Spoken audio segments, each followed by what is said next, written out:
नमस्कार।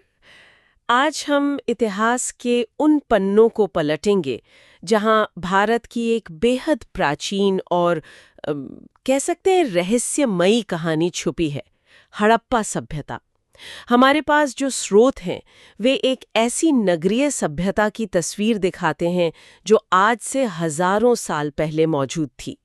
ये विषय न सिर्फ इतिहास प्रेमियों के लिए बल्कि प्रतियोगी परीक्षाओं की तैयारी करने वालों के लिए भी बहुत अहम है। जानकारी अक्सर बिखरी हुई सी लगती है, तो चलिए आज इन स्रोतों से मोती चुनकर इस सभ्यता को समझने की कोशिश करते हैं, एक गहरा गोता लगाते हैं इसमें। बिल्कुल। और ये सोचना ही अपने आप में रोमांचक है कि जब दुनिया मेसोपोटामिया और मिस्र की महान सभ्यताओं को देख रही थी, लगभग उसी दौर में भारतीय उपमहाद्वीप पर एक अत्यंत विकसित कांस्य युगीन और शहरी सभ्यता फल फूल रही थी। स्रोतों में इसे विश्व की प्राचीनतम विकसित शहरी सभ्यताओं में गिना जाता है। ये बहुत बड़ी बात है। हाँ, ये बात तो वाकई हैरान करती है। मतलब मिस्र और मेसोपोटामिया के टाइम पर भारत में इतनी एडवांस्ड सिविलाइजेशन। अच्छा, मैंने ना स्रोतों में पढ़ा है कि इसके कई नाम हैं। कभी हड़प्पा, कभी सिंधु घाटी, फिर वो सिंधु सरस्वती सभ्यता भी कहते हैं। इसमें थोड़ा कंफ्यूजन होता है, खासकर एग्जाम्स में। कौन सा नाम ज्यादा सही है और क्यों? हाँ, सवाल बिल्कुल जायज़ है आपका, और ये पूछा भी जाता है अक्सर। देखिए, नाम तो कई हैं इसके, पर हड़प्पा सभ्यता जो है ना, वो शायद सबसे ज्यादा ठीक और स्वीकृत माना जाता है। अच्छा। हाँ, क्योंकि हड़प्पा ही वो पहली साइट थी, पहला स्थल, जिसकी खुदाई हुई 1921 में, और तभी ये पूरी सभ्यता सामने आई। हम्म। अब सिंधु घाटी सभ्यता नाम इसलिए पॉपुलर हुआ क्योंकि शुरू में जो जगह मिली, जैसे मोहनजोदड़ो, वो ज्यादातर सिंधु नदी के आसपास थी। हाँ, ये तो सुना है। लेकिन फिर बाद में जब सरस्वती नदी, मतलब जिसे आप घग्गर हाकरा कहते हैं, जी। उसके सूखे रास्ते के पास बहुत सारी बस्तियां मिली, तो कुछ लोग इसे सिंधु सरस्वती सभ्यता भी कहने लगे। ओह अच्छा, सरस्वती नदी की वजह से। जी। पर फिर भी ज्यादातर जगहों पे एकेडमिक्स में भी हड़प्पा सभ्यता नाम ही चलता है, क्योंकि वो पहला स्थल था ना। हाँ, उसी को सम्मान देते हुए उसी से पहचान बनी। समझ गए। तो ये पहला पॉइंट क्लियर हुआ, यानी पहले स्थल के नाम पर हड़प्पा सभ्यता सबसे मान्य है। अब आते हैं इसके समय पर, टाइम पीरियड। स्रोतों में अलग-अलग विद्वानों ने, जैसे जॉन मार्शल है, व्हीलर है, अलग-अलग तारीखें दी हैं। तो हम किसे मानक माने, खासकर परीक्षा के लिए? हाँ, ये तिथियों का मामला थोड़ा कह सकते हैं पेचीदा रहा है शुरू में, क्योंकि शुरुआती अनुमान जो थे वो पुरातात्विक तुलनाओं पर आधारित थे। जैसे सर जॉन मार्शल ने इसे मेसोपोटामिया से मिले संबंधों के आधार पर रखा, करीब 3250 ईसा पूर्व से 2750 ईसा पूर्व के बीच। बाद में मार्टिमर व्हीलर आए, उन्होंने इसे 2500 ईसा पूर्व से 1700 ईसा पूर्व का माना। लेकिन जब से कार्बन 14 डेटिंग आई है, जो वैज्ञानिक पद्धति है, तब से तस्वीर ज्यादा साफ हुई है। अब जो सबसे ज्यादा स्वीकृत और मान्य अवधि है, वो मोटे तौर पर 2500 ईसा पूर्व से 1900 ईसा पूर्व के बीच मानी जाती है। 2500 से 1900 ईसा पूर्व। ओके। हाँ, कुछ स्रोत इसे 2300 ईसा पूर्व से 1750 ईसा पूर्व भी बताते हैं, पर यह रेंज 2500-1900 वाली ज्यादा कॉमन है। परीक्षा के लिहाज से ये रेंज याद रखना ठीक रहेगा। और हाँ, इसे इतिहास में हम आद्य ऐतिहासिक काल में रखते हैं, प्रोटो हिस्टोरिक। आद्य ऐतिहासिक? इसका मतलब क्या हुआ? इसका मतलब यह है कि इनके पास लिखने की कला तो थी, लिपि मिली है हमें, पर अफसोस हम उसे आज तक पढ़ नहीं पाए। अरे, मतलब लिखावट है पर पढ़ी नहीं जा सकती। ये तो अपने आप में एक बड़ा रहस्य है। बिल्कुल। और धातु प्रयोग के आधार पर ये कांस्य युग की सभ्यता थी, ब्रॉन्ज एज, क्योंकि ये लोग तांबे में टिन मिलाकर कांसा बनाना जानते थे और उसका खूब इस्तेमाल करते थे। अच्छा, कांस्य युग, मतलब ये लोग धातु विज्ञान में भी माहिर थे। कमाल है। खैर, इतनी विशाल और इतनी महत्वपूर्ण सभ्यता, इसकी खोज कैसे हुई? क्या मतलब किसी को अचानक कोई खजाना मिल गया या इसके पीछे कोई व्यवस्थित कोशिश थी? खोज की कहानी भी काफी दिलचस्प है। और हाँ, इससे जुड़े नाम और साल ये अक्सर प्रतियोगी परीक्षाओं का हिस्सा बनते हैं, तो इस पर थोड़ा ध्यान देना होगा। जरूर। देखिए, सबसे पहले 1826 में एक अंग्रेज यात्री थे, चार्ल्स मैसन। उन्होंने हड़प्पा के ऊंचे टीलों को देखकर अंदाजा लगाया था कि यहाँ कोई पुराना शहर दबा हो सकता है, पर उनकी बात पर किसी ने खास ध्यान नहीं दिया उस वक्त। अच्छा, 1826 में ही? हाँ, फिर काफी बाद 1853 के आसपास अलेक्जेंडर कनिंघम, जो बाद में भारतीय पुरातत्व सर्वेक्षण मतलब ASI के पहले डायरेक्टर जनरल बने, उन्हें हड़प्पा से कुछ अनोखी मुहरें मिली जिन पर बैल बना था और कुछ अनजान अक्षर खुदे थे। वो समझ तो गए कि ये महत्वपूर्ण हैं, पर इनकी असलियत, इनकी प्राचीनता का सही अंदाजा वो भी नहीं लगा पाए। असली और जो निर्णायक खोज हुई वो हुई 1921 में, जब ASI के तत्कालीन डायरेक्टर जनरल थे सर जॉन मार्शल। उनके नेतृत्व में राय बहादुर दयाराम साहनी ने हड़प्पा का वैज्ञानिक तरीके से उत्खनन शुरू किया। 1921 दयाराम साहनी, हड़प्पा। ओके। और इसके ठीक अगले ही साल 1922 में राखालदास बनर्जी ने सिंध प्रांत में एक और विशाल स्थल खोज निकाला, मोहनजोदड़ो। मोहनजोदारो 1922, राखालदास बनर्जी। जी, ये दो खोजें तो बस कह लीजिए मील का पत्थर साबित हुई। वाह, तो ये नाम याद रखने होंगे। चार्ल्स मैसन पहला जिक्र, फिर कनिंघम मोहरे मिली, और फिर जॉन मार्शल के निर्देशन में दयाराम साहनी, हड़प्पा 1921 और राखालदास बनर्जी, मोहनजोदारो 1922। ये तो पक्का परीक्षा में आ सकता है। अच्छा, ये सभ्यता फैली कहाँ तक थी? मतलब इसका विस्तार कितना था? क्या ये सिर्फ पाकिस्तान के सिंध और पंजाब तक ही सीमित थी? नहीं, बिल्कुल नहीं। इसका फैलाव तो सच में चौंकाने वाला है। ये सभ्यता आज के 3 देशों में फैली हुई थी, भारत, पाकिस्तान और अफगानिस्तान। 3 देशों में? हाँ, भारत में देखिए, उत्तर में जम्मू कश्मीर के मांडा से लेकर दक्षिण में महाराष्ट्र के दायमाबाद तक, और पश्चिम में गुजरात से लेकर पूर्व में उत्तर प्रदेश के आलमगीरपुर तक। यानी पंजाब, हरियाणा, राजस्थान, गुजरात, पश्चिमी यूपी, महाराष्ट्र, इन सब राज्यों में इसके स्थल मिले हैं। अरे वाह! पाकिस्तान में तो खैर सिंध और पंजाब प्रांत हैं ही, बलूचिस्तान तक भी है, जैसे पश्चिमी सीमा पर सुत का गेंडोर, और अफगानिस्तान में भी शौर्तुगोई और मुंडीगाग जैसी शायद व्यापारिक चौकियां या बस्तियां मिली हैं। तो इसका मतलब ये बहुत दूर तक व्यापार भी करते थे। बिल्कुल, उस पर हम आएंगे, लेकिन पहले इसकी सीमाओं की बात कर लें, जो परीक्षा के लिए बहुत महत्वपूर्ण है। हाँ, बताइए। तो उत्तर में मांडा, ये चिनाब नदी के तट पर है, दक्षिण में दायमाबाद, ये प्रवरा नदी के तट पर, पूर्व में आलमगीरपुर, हिंडन नदी के किनारे, और पश्चिम में सुत का गेंडोर, दाश्क नदी पर। मांडा, चिनाब, दायमाबाद, प्रवरा, आलमगीरपुर, हिंडन, सुत का गेंडोर, दाश्क, ये याद रखना होगा। जी हाँ, और इसका कुल क्षेत्रफल लगभग 13 लाख वर्ग किलोमीटर आंका गया है। 12,99,600 वर्ग किलोमीटर। जी, आकार में देखें तो मोटे तौर पर त्रिभुज जैसा।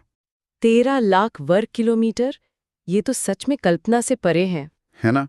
जरा सोचिए, ये उस समय की मिस्र और मेसोपोटामिया दोनों सभ्यताओं के कुल क्षेत्रफल से भी कहीं ज्यादा बड़ा था, और अब तक करीब 2800 स्थल खोजे जा चुके हैं। 2800 साइट्स, कमाल है।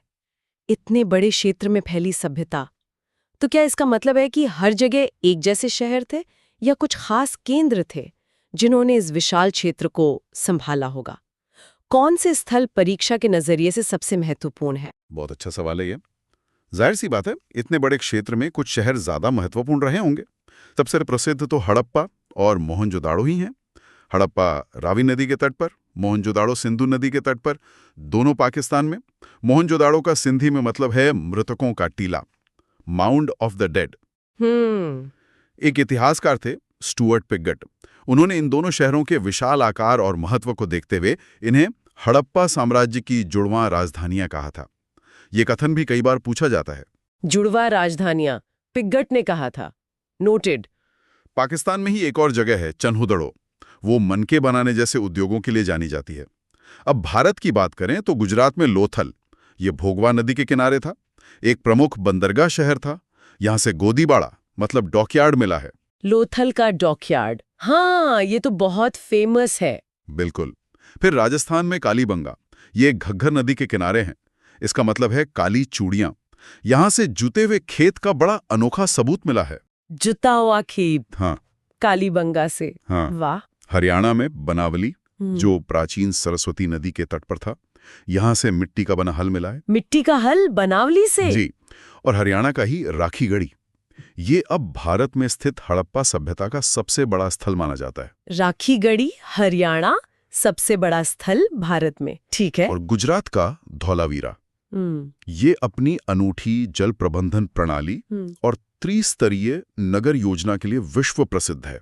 इसे हाल ही में यूनेस्को विश्व धरोहर स्थल भी घोषित किया गया है। धौलावीरा। हाँ, यूनेस्को साइट। और त्रिस्तरीय नगर योजना, मतलब 3 हिस्से थे शहर के। हाँ, आमतौर पर 2 होते थे, दुर्ग और निचला शहर, पर धौलावीरा और राखीगढ़ी में 3 स्तरों के प्रमाण मिले हैं। ये खास बात है। तो ये कुछ प्रमुख स्थल हैं जिनसे अक्सर सवाल बनते हैं। जोड़वां राजधानियां, बंदरगाह, जुता हुआ खेत, मिट्टी का हल, सबसे बड़ा स्थल, त्रिस्तरीय शहर। वाकई हर स्थल की अपनी एक कहानी है। मैंने ये भी बहुत सुना है कि हड़प्पा सभ्यता अपने नगर नियोजन यानी टाउन प्लानिंग के लिए जानी जाती है। ऐसा क्या खास था इनके शहरों में? आपने बिल्कुल सही सुना।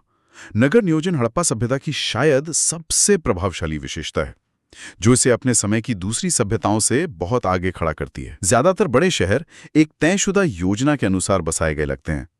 मुख्य रूप से शहर 2 हिस्सों में बटे होते थे। एक पश्चिमी टीला, जो छोटा लेकिन ऊंचाई पर होता था और अक्सर किलेबंद होता था। इसे दुर्ग या घड़ी कहते हैं। अच्छा, किला जैसा? हाँ, माना जाता है कि यहाँ शासक वर्ग या पुरोहित या एडमिनिस्ट्रेटिव लोग रहते होंगे। दूसरा हिस्सा था पूर्वी टीला। ये ज्यादा बड़ा होता था और निचले इलाके में बसा होता था। ये आम लोगों के रहने की जगह थी। दुर्ग और निचला शहर, ठीक है। और सड़कें बिल्कुल सीधी होती थी और एक दूसरे को समकोण पर, मतलब 90 डिग्री पर काटती थी, जिससे पूरा शहर एक जाल या ग्रिड जैसा दिखता था। इसे चेसबोर्ड पैटर्न या ऑक्सफोर्ड पैटर्न भी कहते हैं। ग्रिड पैटर्न, जैसे आज के चंडीगढ़ या जयपुर के पुराने शहर। ये तो कमाल है। हाँ, ये तुलना काफी हद तक सही है, पर इससे भी ज्यादा अद्भुत थी इनकी जल निकासी व्यवस्था, ड्रेनेज सिस्टम। ओह हाँ, ड्रेनेज सिस्टम के बारे में भी बहुत सुना है। लगभग हर घर में अपना बाथरूम और आंगन होता था। घरों का गंदा पानी छोटी नालियों से बहकर गली की मुख्य नाली में जाता था। और सबसे खास बात, ये मुख्य नालियां ढकी हुई होती थीं, ईंटों या पत्थर की सिल्लियों से। ढकी हुई नालियां उस जमाने में? ये तो वाकई अविश्वसनीय है। साफ सफाई का कितना ध्यान रखते थे। बिल्कुल। मकान बनाने में आमतौर पर पक्की ईंटों का इस्तेमाल होता था। कच्ची ईंटें भी होती थी, पर मुख्य रूप से पक्की ईंटें। और ये ईंटें भी मानकीकृत थी, स्टैंडर्डाइज्ड। मतलब एक ही साइज की? हाँ, उनका आकार एक निश्चित अनुपात में होता था। आमतौर पर लंबाई, चौड़ाई और मोटाई का अनुपात 4:2:1 होता था। चाहे हड़प्पा हो, मोहनजोदड़ो या लोथल, सब जगह यही अनुपात मिलता है। ये एक रूपता दिखाती है कि कोई केंद्रीय व्यवस्था रही होगी। कमाल का ऑर्गेनाइजेशन था। सार्वजनिक इमारतों में मोहनजोदड़ो का विशाल स्नानागार यानी ग्रेट बाथ सबसे प्रसिद्ध है। ये एक बड़ा पक्का तालाब जैसा है, जिसमें उतरने के लिए सीढ़ियां हैं। पास में कपड़े बदलने के कमरे भी बने हैं। वाटरप्रूफिंग भी की गई है। ग्रेट बाथ, हाँ, इसकी तस्वीरें देखिए। ये किस लिए इस्तेमाल होता था? पक्का तो नहीं कह सकते, पर शायद धार्मिक अनुष्ठानों के लिए, कोई सामूहिक स्नान वगैरह होता होगा। इसके अलावा हड़प्पा, मोहनजोदड़ो और लोथल जैसी जगहों से बड़े बड़े अन्नागार यानी ग्रेनरीज मिले हैं। ये अनाज भंडारण के लिए बने होंगे। बड़े बड़े हॉल जैसे, शायद राजकीय भंडार गृह थे ये। ढकी हुई नालियां, एक ही साइज की ईंटें, विशाल स्नानागार, बड़े बड़े अन्न भंडार, ये सब सुनकर तो लगता है कि ये लोग कितने व्यवस्थित और कुशल थे। अच्छा, ये तो हुई शहरों की बात। इनका रोजगार क्या था? मतलब इकोनॉमी कैसे चलती थी? क्या सिर्फ खेती पर निर्भर थे? देखिए, किसी भी प्राचीन सभ्यता की तरह कृषि तो इनकी अर्थव्यवस्था का मुख्य आधार थी। ये लोग गेहूं, जौ, राई, मटर, तिल, सरसों जैसी कई फसलें उगाते थे। और हाँ, कपास उगाने वाले ये दुनिया के पहले लोग थे, ऐसा माना जाता है। ये तथ्य बहुत महत्वपूर्ण है। दुनिया में सबसे पहले कपास भारत में? जी हाँ, इसीलिए यूनानी इस क्षेत्र को सिंडन कहते थे, जो शायद सिंधु शब्द से निकला है। मेसोपोटामिया के अभिलेखों में भी इस इलाके के लिए मेलूहा शब्द मिलता है, जहां से वो कपास और दूसरी चीजें मंगाते थे। मेलूहा, ये भी इंपॉर्टेंट है। हाँ, चावल की खेती के प्रमाण भी मिले हैं। लोथल और रंगपुर गुजरात से धान की भूसी मिली है, तो चावल से भी ये परिचित थे, भले ही मुख्य फसल गेहूं और जौ रही हो। कालीबंगा से जो जुता हुआ खेत मिला है और बनावली से मिट्टी का हल, वो दिखाता है कि खेती के तरीके उन्नत थे। सिंचाई के लिए नदियों का पानी तो था ही, अफगानिस्तान के शौर्तुगोई जैसे स्थलों से नहरों के अवशेष भी मिले हैं, तो संभवतः ये नहर सिंचाई भी करते थे। अच्छा, नहरें भी थीं। कृषि के साथ साथ पशुपालन भी बहुत महत्वपूर्ण था। गाय, बैल, भैंस, भेड़, बकरी, सूअर ये सब पालते थे। कुत्ते और बिल्ली भी पालतू जानवर थे। मोहरों पर हाथी, गैंडा, बाघ जैसे जंगली जानवरों के चित्र भी मिलते हैं, यानी ये इनसे परिचित थे। ऊंट और गधे का प्रयोग शायद सामान ढोने के लिए होता होगा। और घोड़े का क्या? घोड़े थे इनके पास? घोड़े के प्रयोग को लेकर थोड़ी बहस है, पूरी तरह से स्पष्ट नहीं है। कुछ स्थल जैसे सुरकोटा गुजरात से घोड़े की हड्डियां मिलने की बात कही जाती है, पर यह कितना व्यापक था इस पर विद्वान एकमत नहीं है। ज्यादातर मोहरों पर घोड़े का चित्र नहीं मिलता है, तो ये भी थोड़ा सवालिया निशान है। ओके। तो कृषि और पशुपालन तो हो गया। उद्योग धंधे कैसे थे? क्या बनाते थे ये लोग? उद्योग और शिल्प भी काफी विकसित थे। मिट्टी के बर्तन बनाना, मतलब मृद भांड, इनका एक प्रमुख उद्योग था।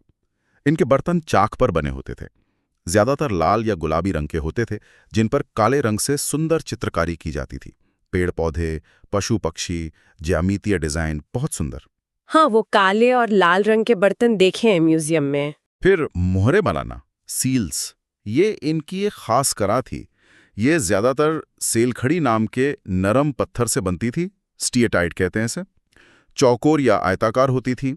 इन पर अक्सर किसी जानवर का चित्र होता था, जैसे वो एक सींग वाला बैल, यूनिकॉर्न जैसा लगता है, या कुबड़ वाला बैल, हाथी, बाघ, और ऊपर कुछ लिपि चिन्ह होते थे जो हम पढ़ नहीं पाए हैं। ये मोहरे किस काम आती होंगी? शायद पहचान के लिए, या व्यापार में माल की गांठों पर ठप्पा लगाने के लिए, ऑथेंटिकेशन के लिए। फिर मनके बनाना, बीड्स, इसके कारखाने चन्हुदड़ो और लोथल से मिले हैं। ये सोने, चांदी, तांबे, कांसे, सेलखड़ी, कीमती पत्थरों जैसे carnelian, Lapis lazuli, jasper, agate, शंख, मिट्टी, सबसे मनके बनाते थे। तरह तरह के मनकों के कारखाने, मतलब बड़े पैमाने पर प्रोडक्शन होता था। बिल्कुल। धातु उद्योग भी विकसित था। तांबा राजस्थान की खेतड़ी खानों से और बलोचिस्तान से आता था। टिन अफगानिस्तान और ईरान से।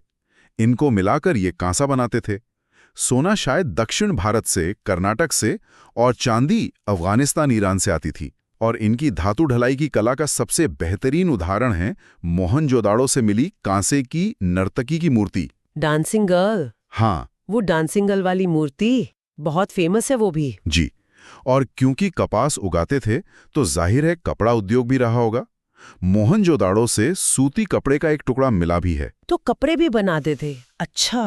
और हाँ, व्यापार, ट्रेड, आंतरिक व्यापार तो था ही एक शहर से दूसरे शहर, लेकिन इनका विदेशी व्यापार भी जोरों पर था।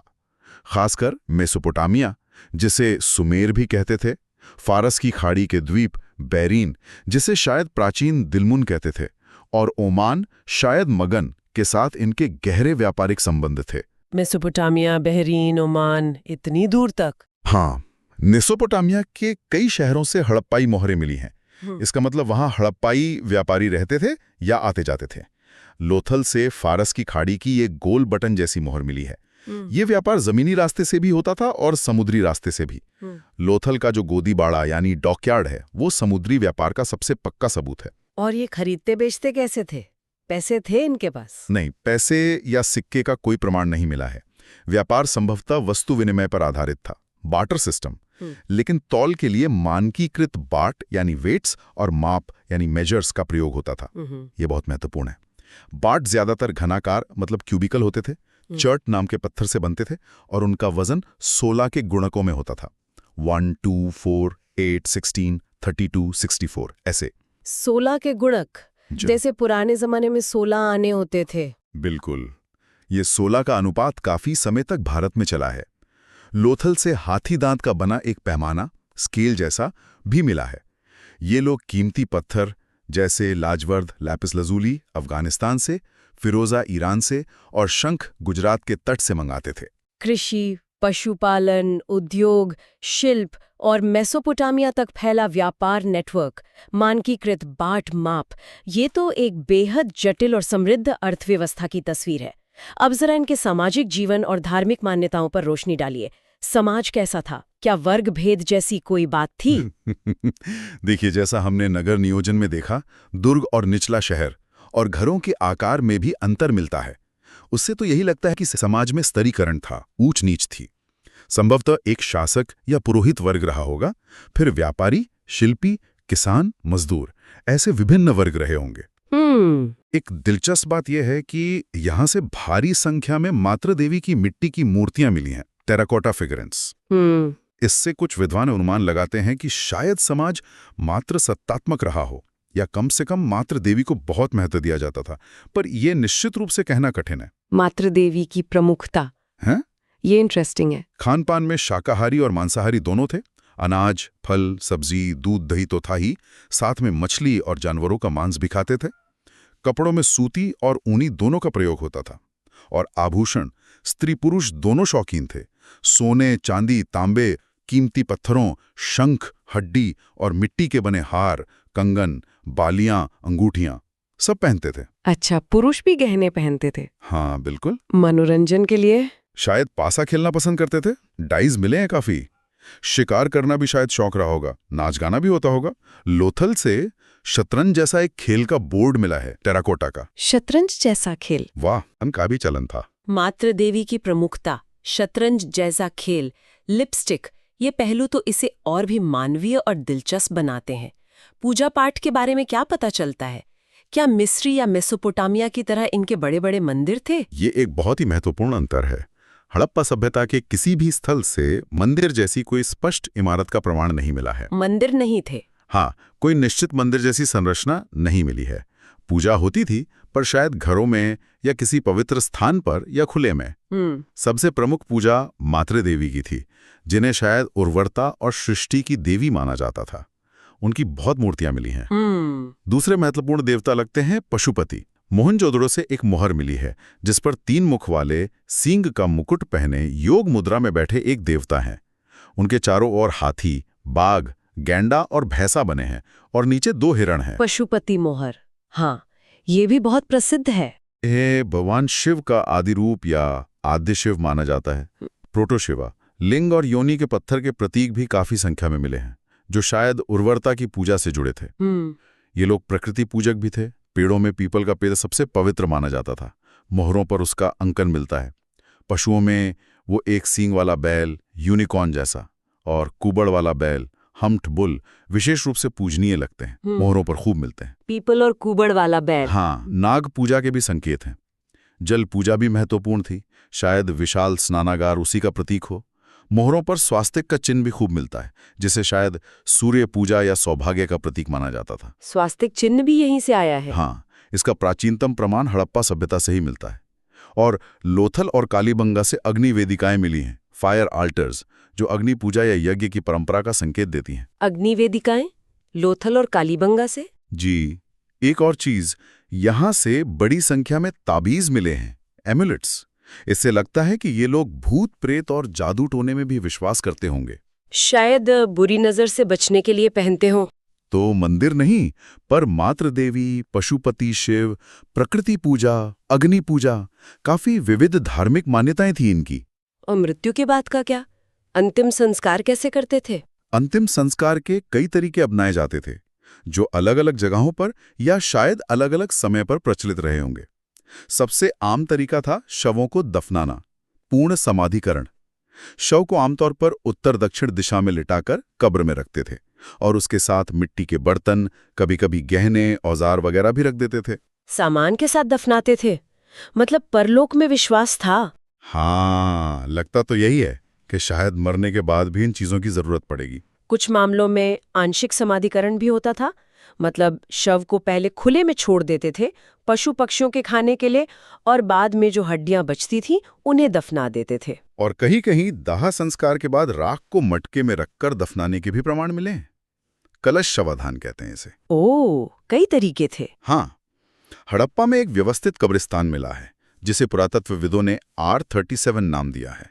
यह नाम याद रखिएगा, परीक्षा में पूछा जा सकता है। R37 कब्रिस्तान, हड़प्पा, नोट कर लिया। लोथल से एक कब्र में पुरुष और महिला को एक साथ दफनाए जाने का भी साक्ष्य मिला है, युगल शवाधान। इसे कुछ लोग सती प्रथा से जोड़ने की कोशिश करते हैं, पर ये काफी विवादास्पद है, पक्का नहीं कह सकते। अच्छा, आपने शुरू में बताया था कि इनकी लिपि रहस्यमयी है, पढ़ी नहीं गई। इस लिपि के बारे में कुछ और जानकारी दे सकते हैं? क्या इसमें अक्षर हैं? हड़प्पाई लिपि सचमुच एक पहेली है, आज तक की सबसे बड़ी पहेलियों में से एक। ये हमें मुख्य रूप से मोहरों पर मिलती है, तांबे की छोटी पट्टिकाओं पर, मिट्टी के बर्तनों पर छोटे छोटे लेख मिलते हैं। ये वर्णवाला आधारित नहीं है जैसे हमारी देवनागरी या रोमन लिपि होती है। ये भाव चित्रात्मक है, पिक्टोग्राफिक या शब्द चिन्हात्मक, लोगोसिलाबिक। भाव चित्रात्मक मतलब चित्रों से भाव व्यक्त करते थे। हाँ, कह सकते हैं। हर चिन्ह किसी ध्वनि के बजाय एक शब्द या विचार या वस्तु को दर्शाता है। चित्र जैसे चिन्ह है इसमें। इसमें लगभग 250 से 400 मूल चिन्ह पहचाने गए हैं। और लिखने की दिशा, ये भी दिलचस्प है। आमतौर पर दाएं से बाएं लिखी जाती थी, जैसे उर्दू या अरबी। दाएं से बाएं, ओके। लेकिन कुछ लंबे लेखों में ऐसा मिला है कि पहली पंक्ति दाएं से बाएं, फिर अगली बाएं से दाएं, फिर अगली दाएं से बाएं, इस तरह से। अरे, ये कैसे? इस शैली को बूस्ट्रोफिडन कहते हैं। इसका मतलब होता है बैल के हल चलाने की तरह। जैसे खेत में हल चलता है, एक दिशा में, फिर वापस दूसरी दिशा में। जब तक ये लिपि पढ़ी नहीं जाती, हम उनकी भाषा क्या थी, उनका साहित्य था या नहीं, उनके राजाओं के नाम, उनके कानून, बहुत कुछ जानने से वंचित रहेंगे। ये लिपि का ना पढ़ा जाना ही इसे और रहस्यमयी बना देता है। काश ये पढ़ी जा सके।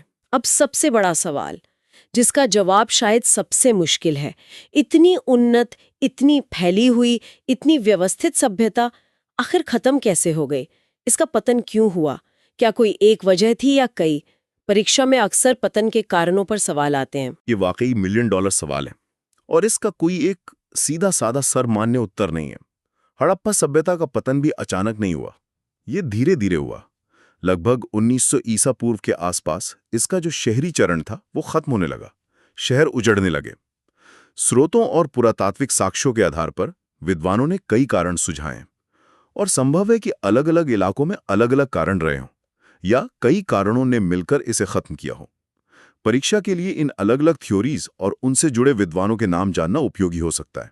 हाँ, ये जरूरी है। बताइए क्या क्या थ्योरीज हैं। एक तो है आर्य आक्रमण का सिद्धांत।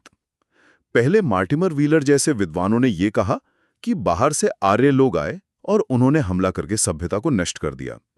उन्होंने ऋग्वेद में इंद्र को पुरंदर यानी किला तोड़ने वाला कहा गया है और मोहनजोदड़ो में कुछ कंकाल मिले थे, उनको आधार बनाया। पर क्या ये माना जाता है अब? नहीं, अब इस सिद्धांत को ज्यादातर इतिहासकार नहीं मानते क्योंकि इसके ठोस पुरातात्विक प्रमाण नहीं मिले हैं। लड़ाई झगड़े के निशान बहुत कम हैं। अच्छा, तो और क्या कारण हो सकते हैं? दूसरा बड़ा कारण माना जाता है बाढ़ और भूतात्विक परिवर्तन।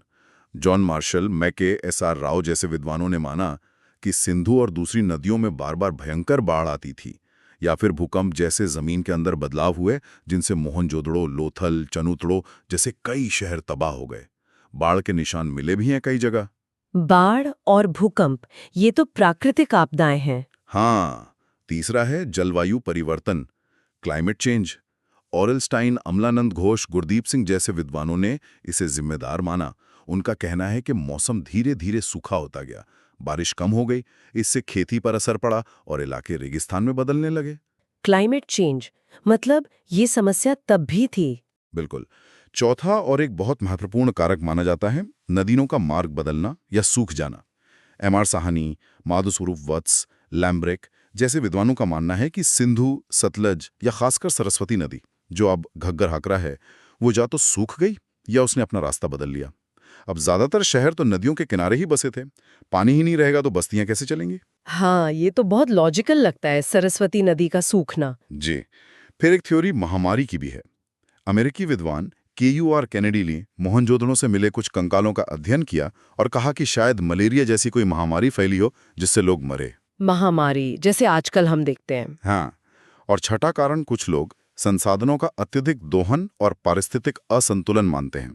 मतलब बढ़ती आबादी, जंगलों की कटाई, ईंटें पकाने और खेती के लिए लकड़ी चाहिए थी और जमीन का जरूरत से ज्यादा इस्तेमाल, इसने पर्यावरण को नुकसान पहुंचाया होगा जो आखिर में पतन का कारण बना। ओह, तो मतलब कोई एक वजह नहीं थी, बहुत सारे फैक्टर्स थे। बिल्कुल, कोई एक अकेली वजह नहीं थी। शायद जलवायु परिवर्तन, नदियों का सूखना और बाढ़ जैसे प्राकृतिक कारणों के साथ साथ अंदरूनी कमजोरियां, शायद प्रशासन ढीला पड़ गया हो और बाहरी दबावों ने मिलकर इस महान सभ्यता के शहरी ताने बाने को बिखेर दिया। यानी पतन की कहानी भी उतनी ही जटिल है जितनी इस सभ्यता की बनावट। कोई एक विलन नहीं बल्कि कई कारक। चलिए अंत में एक बार फिर से उन मुख्य बिंदुओं को दोहरा लेते हैं जो हड़प्पा सभ्यता के बारे में हर छात्र को, हर इतिहास प्रेमी को जरूर पता होने चाहिए। एक क्विक रिवीजन जैसा हो जाए। बिल्कुल। तो संक्षेप में याद रखने वाली बातें: काल, कांस्य युग, आद्य ऐतिहासिक काल, मान्य अवधि लगभग 2500 ईसा पूर्व से 1900 ईसा पूर्व। कांस्य युग 2500-1900 BC। नाम हड़प्पा सभ्यता सबसे ज्यादा मान्य, सिंधु घाटी सभ्यता, सिंधु सरस्वती सभ्यता। हड़प्पा सभ्यता। खोज Dayaram Sahni, Harappa 1921, Rakhaldas Banerjee, Mohenjodaro 1922, sir John Marshall, ASI प्रमुख। साहनी, हड़प्पा, बनर्जी, मोहनजोदड़ो 1921-1922। विस्तार भारत, पाकिस्तान, अफगानिस्तान। उत्तर में मांडा, दक्षिण में दायमाबाद, पूर्व में आलमगीरपुर, पश्चिम में सुत का गेंडोर। लगभग 13 लाख वर्ग किलोमीटर। मांडा, दायमाबाद, आलमगीरपुर, सुत का गेंडोर, चारों कोने। विशेषताएं: नगर नियोजन, ग्रिड पैटर्न, दुर्ग निचला शहर, जल निकासी, ढकी नालियां, मानकीकृत ईंटें और बाटमाप, 16 के गुणक। कृषि, गेहूं, जौ, कपास, पहले उत्पादक। पशुपालन, शिल्प, मोहरें, मनके, बर्तन, कांसे की नर्तकी। व्यापार, मेसोपोटामिया तक। टाउन प्लानिंग, ड्रेनेज, बाटमाप, कपास, नर्तकी, व्यापार। प्रमुख स्थल और खास चीजें: मोहनजोदड़ो, विशाल स्नानागार, अन्नागार, नर्तकी, पशुपति मोहर। हड़प्पा, अन्नागार, R37 कब्रिस्तान। लोथल, गोदीबाड़ा, डॉकयार्ड। चावल, फारस की मोहर, युगल शवाधान। कालीबंगा, जोता खेत, अग्निवेदिकाएं। बनावली, मिट्टी का हल। धौलावीरा, त्रिस्तरीय नगर, जल प्रबंधन, साइन बोर्ड। चन्हुदोड़ो, मनके का कारखाना, लिपस्टिक। सुरकोटदा, घोड़े की हड्डी, विवादास्पद। ये लिस्ट तो बहुत इंपॉर्टेंट है। मैच द फॉलोइंग में आ सकती है। बिल्कुल। धर्म, मातृदेवी, पशुपति आद्य शिव, लिंग योनि पूजा, प्रकृति पूजा, पीपल, बैल, अग्नि पूजा, जल पूजा, तावीज। मंदिर नहीं थे। ये याद रखना है। लिपि, भावत चित्रात्मक, दाएं से बाएं, कभी कभी बूस्टरफेडन, पढ़ी नहीं गई। लिपि अनडेसिफर्ड। पतन, कई कारण: आक्रमण, अपकमान्य, बाढ़, जलवायु परिवर्तन, नदी मार्ग परिवर्तन, महामारी, इकोलॉजिकल इम्बैलेंस। बहुकारणात्मक पतन। ये मुख्य तथ्य परीक्षा की दृष्टि से अत्यंत महत्वपूर्ण है। बहुत बढ़िया। ये सारांश तो एकदम कंठस्थ करने वाला है। तो ये थी हड़प्पा सभ्यता पर हमारी आज की विस्तृत चर्चा। स्रोतों के आईने में हमने देखा कि ये सभ्यता कितनी योजनाबद्ध, कितनी समृद्ध और अपने समय से कितनी आगे थी। निश्चित रूप से इसका अध्ययन हमें न सिर्फ भारत के प्राचीन गौरव का एहसास कराता है, बल्कि मानव सभ्यता के विकास के कई महत्वपूर्ण पहलुओं को भी समझने में मदद करता है। और जैसा हमने कहा, लिपि का ना पढ़ा जाना, ये इसे हमेशा एक रहस्यमयी आकर्षण देता रहेगा। और यहीं हम अपने श्रोताओं के लिए एक सवाल छोड़ जाते हैं। सोचिए, अगर भविष्य में कभी हड़प्पा लिपि को सफलतापूर्वक पढ़ लिया गया, डिकोड कर लिया गया, तो इतिहास की कौन सी परतें खलेंगी? क्या हमें उनके राजाओं के नाम पता चलेंगे? उनकी कहानियां, उनके कानून, उनका साहित्य कैसा रहा होगा? क्या वो हमारी आज की समझ को पूरी तरह बदल देगा? इस उत्सुकता के साथ आज के लिए इतना ही।